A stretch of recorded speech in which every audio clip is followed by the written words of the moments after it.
고대 원자론자인 데모크리토스는 원자들은 위에서 아래로 직선으로 떨어지기만 한다고 생각했습니다.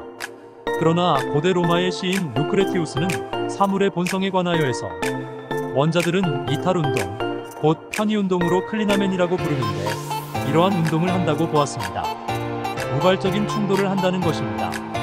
현대 프랑스의 철학자 알투세르는 루크레티우스를 따라 자신의 철학을 우발성의 유물론 혹은 마주침의 유물론이라 불렀습니다. 이것은 유물론이 정신에 대한 물질의 우월성을 주장하는 철학이 아니라 세계를 움직이는 단일한 기원이나 목적을 거부하는 태도라는 뜻입니다. 따라서 알투세르는 단일하고 궁극적 기원을 통해 세계를 설명하려는 시도의 비판을 수행합니다. 마찬가지입니다. 사회주의라는 필연적 유토피아를 가정했을 때 생기는 문제점에 대해서도 지적합니다. 따라서 알투세르의 생각을 정치에 적용해보면 정치는 필연적 과정 바깥에서 작동하는 우발성의 정치라고 할 수 있습니다. 필연적이며 궁극적이라 여겨진 영역 바깥에서도 정치가 가능하다는 말입니다.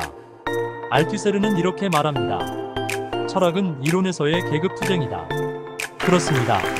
순수한 이론의 영역에서도 계급투쟁, 곧 정치가 가능합니다. 아니, 반드시 필요합니다. 루크레티우스와 알투세르를 따라 세상은 그 어떤 하나의 단일한 이론으로 바라볼 수 있는 것이 아닙니다. 변하기 때문입니다. 루크레티우스의 말입니다. 삶은 누구에게도 완전히 소유되지 않고 모든 이에게 그저 대여될 뿐이다. 또한 돌아보라, 영원한 시간 중 우리가 태어나기 전에 흘러간 과거가 우리에게 얼마나 아무것도 아니었는지를 신성한 조물주도 지적인 설계도도 존재하지 않는다. 다만 시간의 흐름 속에 진화한 것이다. 그 어떤 것도 영원한 것은 없다. 세상은 다양한 우발성들의 충돌입니다. 편이운동을 통한 충돌이죠.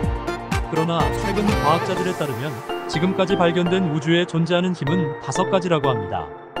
곧 중력, 전자기력, 양력, 강력, 그리고 청력입니다. 여기서 청력을 빼고 4가지로 보기도 합니다.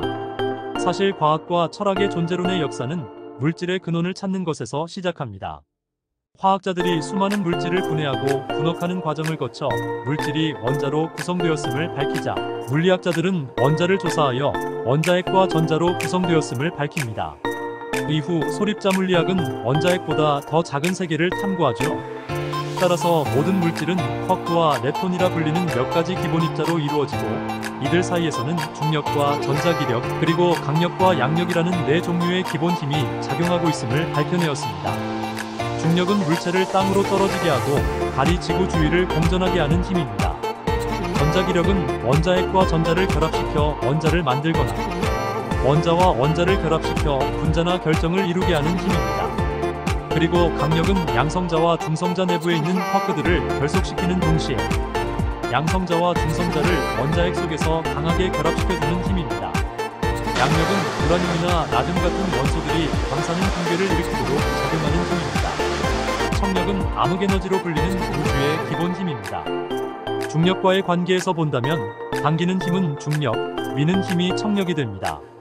따라서 중력과 청력만으로도 전자기력, 강력, 양력이 설명됩니다. 이러한 힘들은 중력과 청력에 의한 부수적인 현상으로 볼 수 있기 때문입니다. 중력을 인력으로 보면 우주의 기본적인 힘은 인력, 청력, 공력, 정력으로 나눌 수도 있습니다. 공력은 공간을 확장시키고 밀도를 고르게 분산시키며 그로 인해 확장된 공간을 결국 다시 수축으로 연결시키는 힘을 말합니다. 점력은 공간이 수축될 때 수축된 밀도가 결국 다시 폭발, 곧 확장으로 연결시키는 힘을 말합니다. 공력은 공간, 점력은 입자라는 개념을 이해하면 쉬울 것입니다. 우발성 역시 5가지 힘의 법칙에서 나오는 것이죠. 이 힘의 변화를 읽어내는 힘, 바로 주역입니다.